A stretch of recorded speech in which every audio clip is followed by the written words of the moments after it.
জাগো নতুন প্রভাত জাগো, সময় হলো। জাগো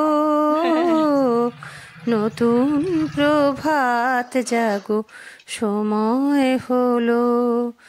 জাগো নবদিন মণি, অন্ধ তিমির দ্বার, খোলো হে খোলো, নতুন প্রভাত জাগো, সময় হলো।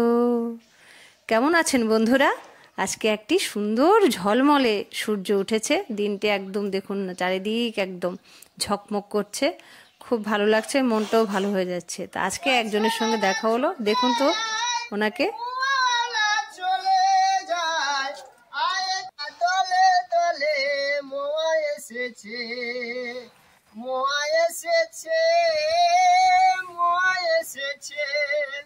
দক্ষিণ 24 পরগনা জেলা হতে এসেছে আপনাদের বাড়ির সামনে।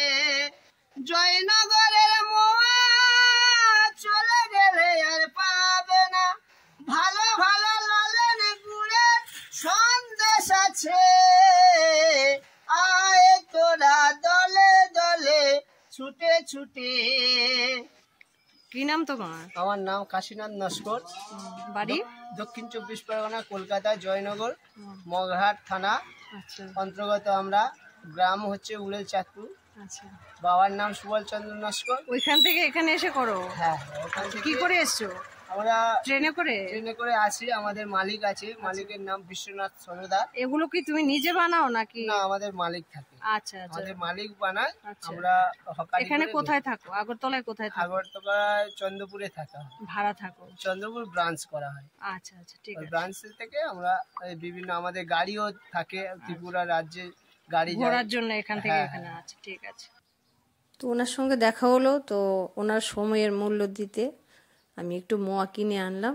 মোয়া আনিনি আমি, সরি, আমি এনেছি ওই নলেন গুড়ের সন্দেশটা ঠাকুরকে দেব বলে, তা আনলাম। ঠাকুর পুজো করলাম যখন, ঠাকুরকে দিলাম আর কি।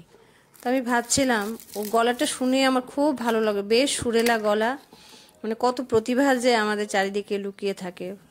গান কি উনি শিখেছেন আমার তো মনে হয় না, কিন্তু কি সুন্দর দেখুন না, সুর করে করে মোয়া বিক্রি করছেন বেশ ছন্দে ছন্দে।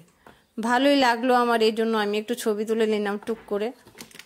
আমার যেটা ভালো লেগেছে সেটা তো আমি আপনাদের সঙ্গে একটু একটু শেয়ার করি, এই জন্য আর কি। তো খুব ভালো গান, উনি সুদূর কলকাতা থেকে এসছে। এভাবে যখন নতুন নতুন লোক দেখি আমি, আমার ভালো লাগে, ওদের সঙ্গে একটু দাঁড়িয়ে কথা বলি। এভাবেই তো মানুষের সঙ্গে মানুষের পরিচয়, আর কি বলুন তো।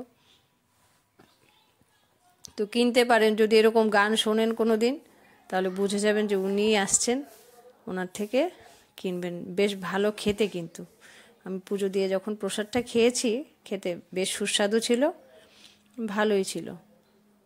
তো আজকে বিকেলে একটু বেরোবো, এটাই ভাবছি। তো আসার পথে তখন দেখা হয়ে গেল আমার এক ননদের সঙ্গে, বললো দেখো আমাদের বাড়িতে খুব সুন্দর একটা ফুল আছে, তুমি ছবি তুলে নাও। এটার নাম নাকি রসুনলতা, আমি কোনোদিনও শুনিনি এত সুন্দর ফুল।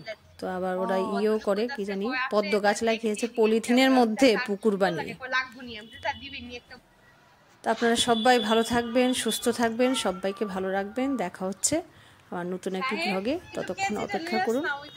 আর সবাইকে ধন্যবাদ আমাকে সাপোর্ট করার জন্য।